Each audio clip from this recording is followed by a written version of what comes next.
Have you ever noticed that some women never seem to chase, and yet men can't stop chasing them? It's not because they're the most beautiful woman in the room. It's not because they say all the right things, or play games, or act uninterested to seem mysterious. It's something much simpler and far more psychological. There are certain things some women do, often without even realizing it, that trigger a very specific response in a man's brain. A response rooted in effort, in pursuit, in the deep human need to earn something valuable. Today, we're breaking down the three things women do that make men chase harder, not through manipulation, not through games, but through psychology. By the end of this video, you'll understand exactly why some women never have to ask for love, because it's given to them freely and pursued relentlessly. Let's get into it. Before we dive in, let's clear something up. Making a man chase isn't about tricks. It's not about being cold, playing hard to get, or pretending you don't care. Those tactics might create short-term confusion, but they rarely create lasting connection. In fact, most men can sense manipulation almost immediately, and it pushes them away, not closer. What we're talking about today is different. It's rooted in real psychology, the kind that studies human attraction, effort, and emotional investment. Psychologists have long understood a simple truth. Human beings value what they have to work for. This isn't unique to romance. It applies to goals, achievements, even friendships. The things that come too easily often feel less meaningful. The things we have to earn feel priceless. Men are wired this way too, perhaps even more so because of how male psychology is shaped around purpose, pursuit, and achievement from a young age. When a man has to invest effort, emotional, mental, sometimes even physical, into getting closer to a woman, that investment increases the value he places on her. It's not shallow. It's not a game. It's simply how the human brain assigns meaning. So today, we're not teaching you how to manipulate a man into liking you. We're showing you what naturally happens psychologically when a woman embodies these three things. And once you understand them, you'll realize you don't need games at all. Here's number one. The first thing women do that makes men chase harder might surprise you, because it's the opposite of what pop culture often teaches. It's not distance, it's not mixed signals, it's not playing hot and cold. It's emotional safety. Here's what that means. When a man is around a woman who makes him feel emotionally safe, where he isn't walking on eggshells, isn't afraid of being mocked, judged, or dismissed, something happens in his nervous system. He relaxes. And when a man relaxes around you, he starts showing up as his real self, not his guarded, performative self. This matters more than most people realize, because here's the truth about men that isn't talked about enough. Many men are exhausted from constantly having to perform. Perform strength, perform confidence, perform certainty. Society has told them since childhood that vulnerability is weakness.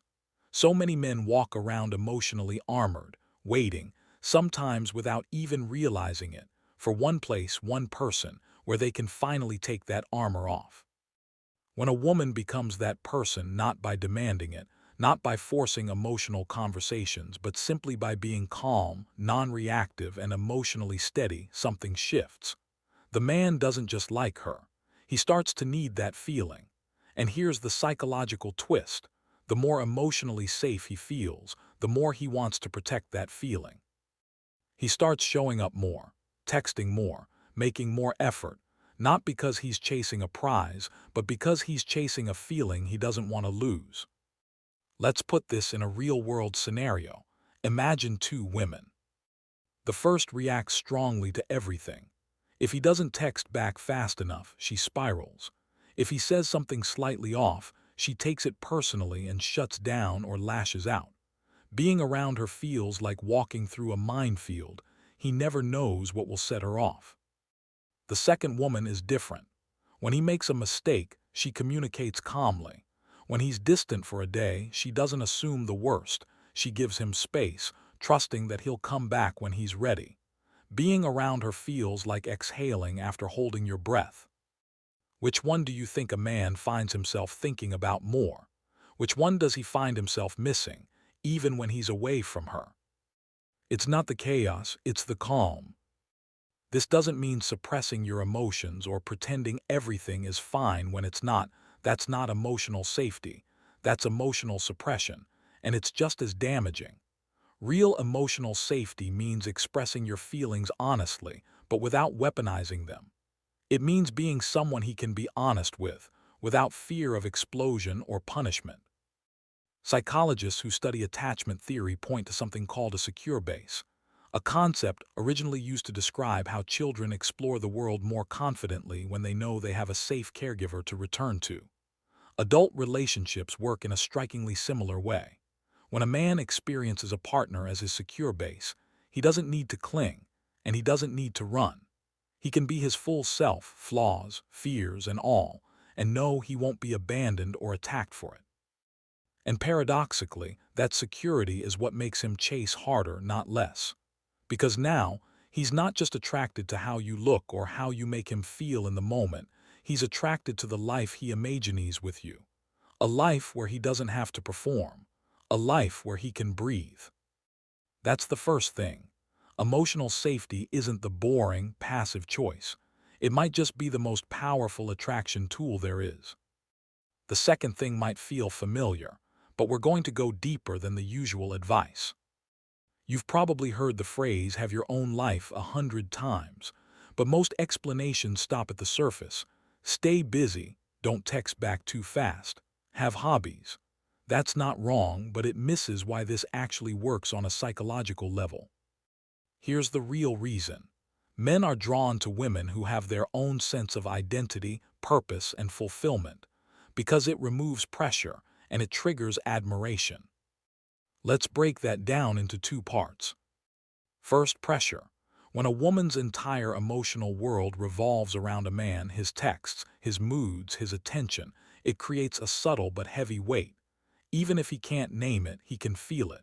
He starts to sense that his presence is being used to fill a void, rather than being welcomed into an already full life. And that's a heavy responsibility for anyone to carry, consciously or not. Men often begin to distance themselves from relationships that feel like they require constant emotional maintenance, just to keep the other person stable. Now compare that to a woman who has purpose outside of him, a career she's passionate about, friendships she nurtures, hobbies that light her up, goals she's actively working toward. When he enters her life, he's not filling a void. He's adding value to something that's already whole, and that distinction changes everything about how he shows up. Second, admiration. There is something deeply attractive on a primal level about watching someone pursue their own growth. Passion is magnetic. When a woman is engaged in something she genuinely cares about, talking with excitement about a project, a goal, a dream she's chasing, it does two things simultaneously. It makes her more interesting, and it makes him want to be part of that energy, rather than the source of it. Think about the psychology of scarcity for a moment. Scarcity isn't about playing games or being unavailable on purpose. It's about authentic fullness. A woman who has a rich, full life naturally has less time and emotional bandwidth to obsess over a man's every move. And paradoxically, that authentic scarcity of attention is what makes a man want more of it. Here's an example. Picture a woman who, when a man goes quiet for a few days, immediately spirals into anxious texting, checking his social media, replaying conversations. Now picture a different woman, one who, during that same silence, is focused on her own goals, spending time with friends, enjoying her own life. When the man resurfaces, which woman is he more drawn back to?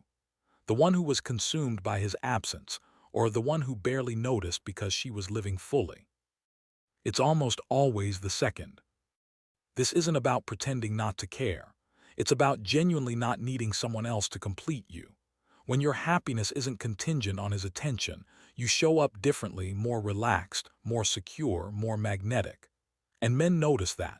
They're drawn to it because it signals emotional independence, which, ironically, makes them want to invest more, not less. There's a deeper truth hiding in all of this. Men don't fall in love with women who need them. They fall in love with women who want them, and there's a profound difference between the two. Need feels heavy. Want feels light, mutual, and exciting.